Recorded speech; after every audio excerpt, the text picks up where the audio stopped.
αλλάζω λίγο θέμα. Καλωσορίσατε, καλωσόρισες. Μου επιτρέπεις τον ελληνικό? Ναι, φυσικά. Ελάτε λίγο εδώ να πούμε για κάτι που αφορά όλες μας και όλους μας. Μαζί μας είναι η κυρία Φλόρα Ζαγούρη, παθολόγος, ογκολόγος, καθηγήτρια ΕΚΠΑ, στο Αλεξάνδρα νομίζω. Ναι, στο Αλεξάνδρα, στη θεραπευτική κλινική. Είστε εκεί. Εύχομαι μόνο καλά αποτελέσματα. Αυτό εύχομαι, μέσα από την καρδιά μου. Οκτώβριος, όπως ξέρουμε, είναι μήνας ευαισθητοποίησης για τον καρκίνο του μαστού και αυτή τη φορά το σηματοδότησε και το Greece Race for the Cure, ένα πολύ μεγάλο αθλητικό event, έτσι ώστε που μας θυμίζει ότι πρέπει να κάνουμε την πρόληψή μας, πρέπει να κάνουμε την αυτοδιάγνωσή μας, το λέω σωστά, και στην Ελλάδα και στην Ευρώπη και σε ολόκληρο τον κόσμο, που διοργανώνεται από τον Πανελλήνιο Σύλλογο Γυναικών του Μαστού Άλμα Ζωής. Σαν γυναίκα, πόσο χρόνια έχεις εμπειρία? Σαν ογκολόγος, ναι. 10 χρόνια. 10 χρόνια. Ως ειδικευμένη. Ναι. Ως ειδικευμένη. Τι είναι αυτό που έτσι από καρδιάς συμβουλεύεις στις γυναίκες, στις φίλες σου? Οφείλουν να κάνουν τον προληπτικό τους έλεγχο σε τακτά χρονικά διαστήματα, γιατί η κακοήθεια στο μαστό είναι κάτι το οποίο αφορά όλους μας. Μία στις 8 γυναίκες θα νοσήσει από καρκίνο στο μαστό της.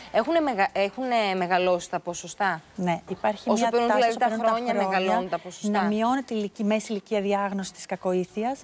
Τι σημαίνει αυτό? Δηλαδή, αν τα παλιά ήταν η μέση ηλικία διάγνωση στα 57, τώρα έχει πάει στα 54-55 έτη. Οπότε διαγνώστηκε το καρκίνο σε μικρότερες ηλικίες. Και έχει αυξηθεί και ο αριθμός των ασθενών που θα διαγνωστούν στην ζωή τους με κακοήθεια και θα το ξεπεράσουν φυσικά, ευτυχώς.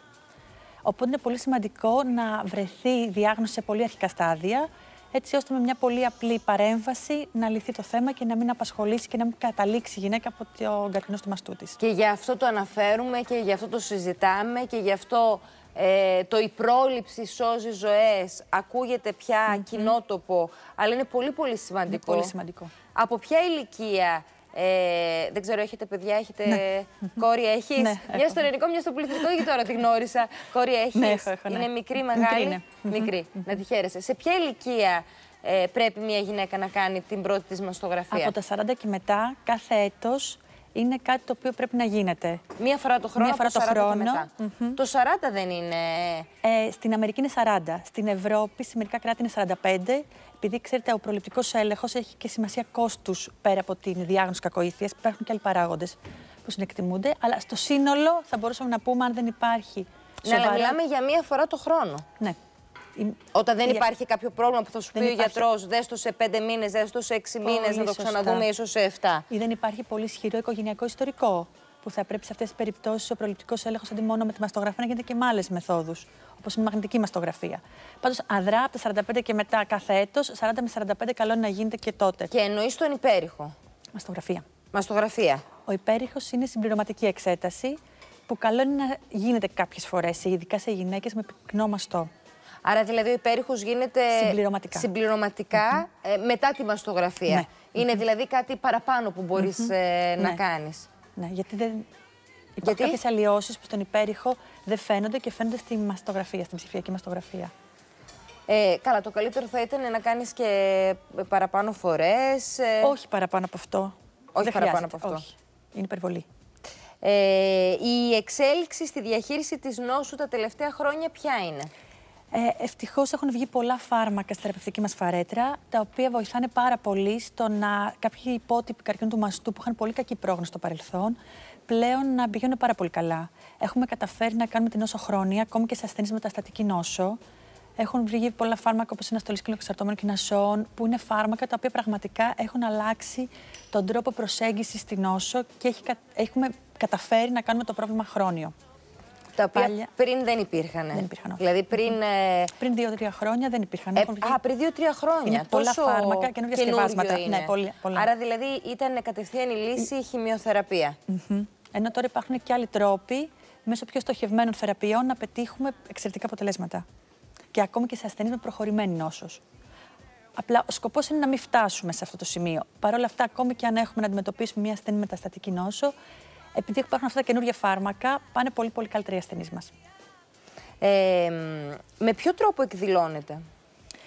Κοιτάξτε, το ευτύχημα είναι να μην φτάσει στο σημείο να το ψηλαφίσει η γυναίκα ή να γίνει κάποιες αλλοιώσεις που έχω κάνει σολκή στη θηλή. Το ευτύχημα θα είναι να βρεθεί με μια μαστογραφική λήψη, σαν μαστογραφική αλλίωση. Να είναι δηλαδή σε τόσο αρχικό στάδιο, έτσι ώστε με μια χειρουργική παρέμβαση και ίσως κάποιο νήπιο ορμονικό χειρισμό να λυθεί το θέμα χωρίς παραπάνω παρεμβάσεις. Πολύ σημαντική σαφώς η ψηλάφιση του στήθους από την ίδια τη γυναίκα που γνωρίζει καλά το σώμα της, αλλά πολλές φορές μπορεί να μην είναι και κάτι κακό.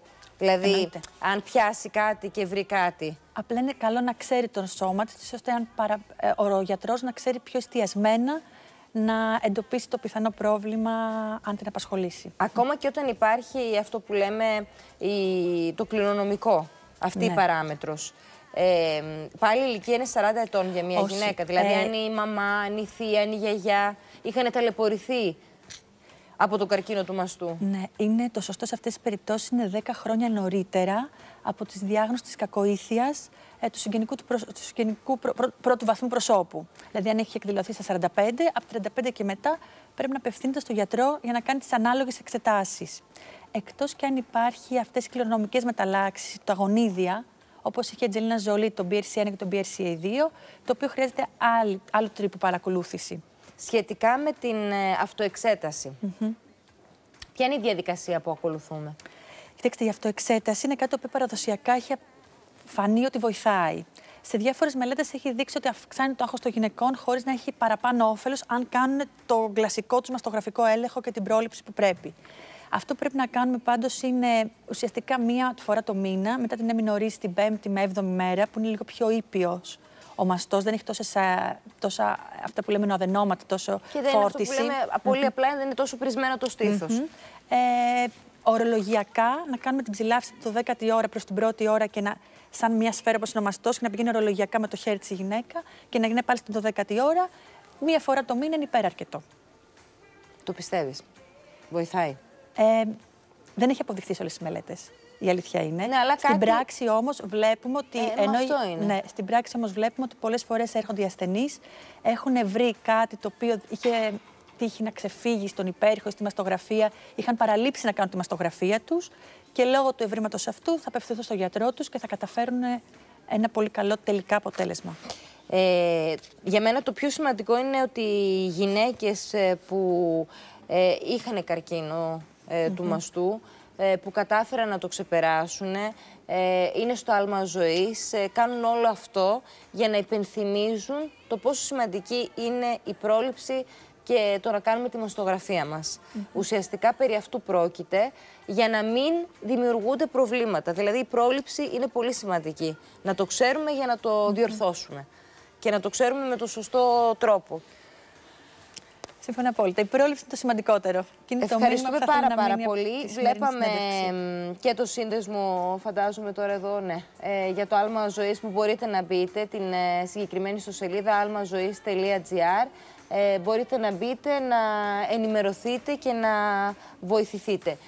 Ούτως ή άλλως, όταν ακούς και την περιγραφή μιας προσωπικής ιστορίας, νομίζω ότι αυτό είναι πολύ πιο δυνατό και συναισθηματικά για να αφυπνίσει όλες μας. Ευχαριστώ πάρα πολύ. Πραγματικά μέσα από την καρδιά μου μόνο θετικά αποτελέσματα. Μόνο είστε εντάξει ή φεύγετε, να λέτε σε όσους έρχονται να σας βρουν. Διαφημίσεις και ερχόμαστε, μας περιμένουν πόσα πέρκια.